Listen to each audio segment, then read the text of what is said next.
Je m'appelle Emily. J'ai 31 ans et ce que je m'apprête à avouer vit en moi comme une blessure silencieuse. Vous est-il déjà arrivé de regarder votre propre vie sans la reconnaître? Tout a commencé le jour où j'ai compris que la vie que j'avais construite n'était pas celle que mon cœur désirait vraiment. Quand j'ai épousé Jason, mon amour d'université, je croyais que nous étions inébranlables. Il était le genre d'homme que l'on admire, calme, posé, fiable, celui qui n'oublie jamais un anniversaire, qui s'assure que les factures sont payées et que la maison reste debout malgré toutes les tempêtes. Pendant des années, je me suis dit que c'était ça, l'amour, la constance, la fiabilité, le confort. Mais quelque part en chemin, le confort est devenu silence. Nos rires se sont éteints, remplacés par des emplois du temps et des soirées polies. J'ai essayé de me convaincre que c'était normal, que le vrai mariage parlait moins de papillons et davantage d'endurance. Mais au fond de moi, il me manquait le battement, l'élan, la sensation que l'amour pouvait encore me couper le souffle. Puis il y a eu Noah. Il n'était pas un étranger, c'était le plus proche ami de Jason, quelqu'un qui faisait partie de nos vies depuis des années.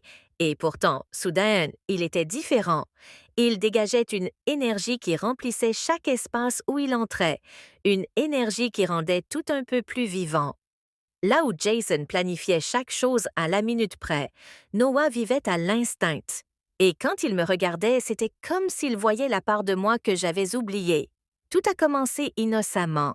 Des plaisanteries partagées, des regards rapides, des conversations qui s'étiraient plus longtemps qu'elles n'auraient dû. Je me disais que c'était sans danger, mais peu à peu nos mots sont devenus chargés, nos silences passent étaient plus lourds. Chaque fois qu'il passait, mon cœur me trahissait, s'emballant d'une manière que je ne pouvais pas contrôler. Mais que se passe-t-il lorsqu'un seul instant change tout?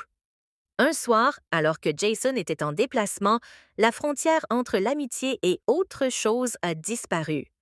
Un regard s'est attardé, un souffle s'est suspendu, et dans cet instant unique, l'air était électrique, dangereux. J'aurais pu reculer, j'aurais dû, mais je ne l'ai pas fait. Quand cela s'est produit, ce n'était pas seulement du désir, c'était une libération. Des années de désir silencieux ont éclaté d'un seul coup. La culpabilité a été immédiate, vive. Mais en dessous, il y avait quelque chose que je ne pouvais pas nier, une part de moi qui s'éveillait après des années de sommeil. Après coup, je me suis regardée dans le miroir, cherchant la femme que j'étais avant cette nuit-là. Elle avait disparu. Celle qui me faisait face était à la fois terrifiée et vivante. Je me suis dit que c'était une erreur, que je pouvais l'enterrer sous le silence. Mais certains secrets refusent de rester silencieux.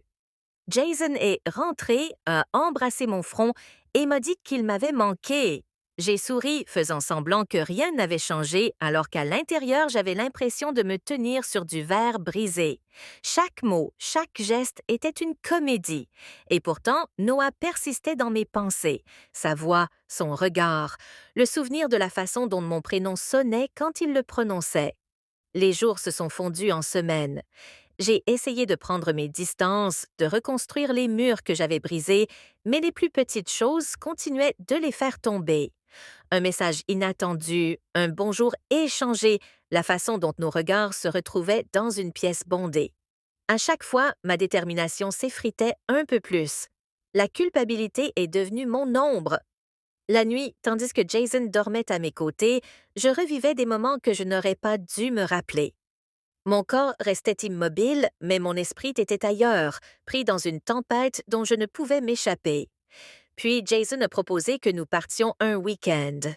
Juste nous deux, a-t-il dit doucement, les yeux pleins de bonté, sans se douter de rien. J'ai accepté, espérant que la distance apaiserait le chaos en moi. Ce voyage a été à la fois une grâce et une punition. Loin de tout, j'ai vu Jason tel qu'il était vraiment, un homme qui m'aimait sans condition, qui avait bâti tout son monde autour de mon bonheur. Je l'ai regardé rire près du feu, me prendre la main, et je me suis demandé comment j'avais pu perdre de vue un amour pareil. L'espace d'un instant fugace, j'ai cru pouvoir revenir pleinement vers lui, que la tempête en moi pourrait se dissiper en calme. Mais quand nous sommes rentrés, Noah était là, Un seul regard et chaque fragile parcelle de contrôle que j'avais construite s'est effondrée. La vérité m'a frappé de plein fouet. Je ne pouvais plus vivre dans deux mondes. La sécurité silencieuse de l'amour de Jason et l'attrait sauvage et dévorant du toucher de Noah ne pouvaient pas coexister. L'un détruirait l'autre et tous deux me détruisaient lentement. Aujourd'hui, chaque matin pèse plus lourd. Le sourire de Jason porte une confiance que je ne mérite plus. L'absence de Noah ressemble à une blessure qui refuse de guérir. Je traverse mes journées en faisant semblant que tout va bien, mais à l'intérieur, c'est le chaos. Une tension constante entre la culpabilité et le désir, la sécurité et l'élan. Je ne sais pas comment cette histoire se termine. Peut-être que la vérité éclatera et réduira tout en miettes. Peut-être que je la porterai en silence jusqu'à la fin de ma vie. Tout ce que je sais, c'est que ce que j'ai ressenti avec Noah était réel, brut et effrayant, mais réel. Et parfois, les choses qui nous ruinent sont les mêmes que celles qui nous rappellent que nous sommes encore en vie. Maintenant, des bougies, mon vin préféré, la chanson de notre mariage en fond sonore. Mais pendant qu'il parlait, je n'entendais qu'Adam. Sa voix, son rire, ces mots qui résonnaient dans ma tête. Tu mérites plus, Rachel. J'ai souri tout le long du dîner, faisant semblant d'être présente, alors que mon cœur était ailleurs.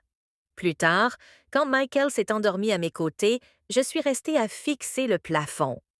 La culpabilité m'a traversée comme une tempête. C'est à ce moment-là que j'ai compris la vérité.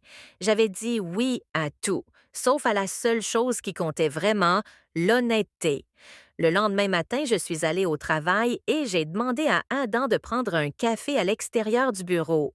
Il avait l'air surpris, peut-être même nerveux. Assis l'un en face de l'autre, je lui ai dit que je ne pouvais plus vivre dans cette zone grise que nous avions créée. Tu as été gentil avec moi, ai-je dit. Tu m'as rappelé que je suis encore vivante, mais je dois retrouver ce sentiment sans toi. Il est resté silencieux un long moment, puis il a hoché la tête. Tu es plus forte que tu ne le crois, Rachel, a-t-il dit doucement, et c'est peut-être ça que tu devais découvrir depuis le début. Partir a été plus difficile que je ne l'imaginais. Le silence qui a suivi a été brutal, mais peu à peu, j'ai commencé à reconstruire. Pas seulement mon mariage, moi-même. J'ai recommencé à peindre. J'ai commencé à dire oui à de petites joies qui m'appartenaient, oui aux promenades matinales, oui au temps passé avec mes enfants, oui aux conversations avec Michael qui ne ressemblaient plus à des routines. Finalement, j'ai dit la vérité à Michael, pas au sujet d'Adam précisément, mais sur ce vide que je ressentais. Il ne l'a pas bien pris. Il y a eu des disputes, des larmes, de longues nuits de silence. Mais petit à petit, nous avons retrouvé notre chemin. Il a recommencé à être présent, vraiment présente, et moi, j'ai appris à lui pardonner et à me pardonner. Des années plus tard, je repense encore à ce chapitre de ma vie, non pas avec des regrets, mais avec lucidité, parce que parfois, l'infidélité ne commence pas par un baiser, elle commence par l'absence, par la solitude, par le fait de dire oui à tout le monde, sauf à la personne que l'on a juré d'aimer. J'ai dit oui à tout parce que j'avais peur de dire non au vide dans mon cœur. Mais j'ai compris une chose d'essentielle. Le véritable amour n'est pas d'être toujours heureux. C'est faire face à la vérité, même quand elle fait mal, et choisir de reconstruire plutôt que de fuir. Et aujourd'hui, quand je regarde en arrière, je réalise que le mot le plus puissant dans une relation n'est pas oui. Parce que dire non aux mauvaises choses, c'est la seule façon de dire enfin oui aux bonnes.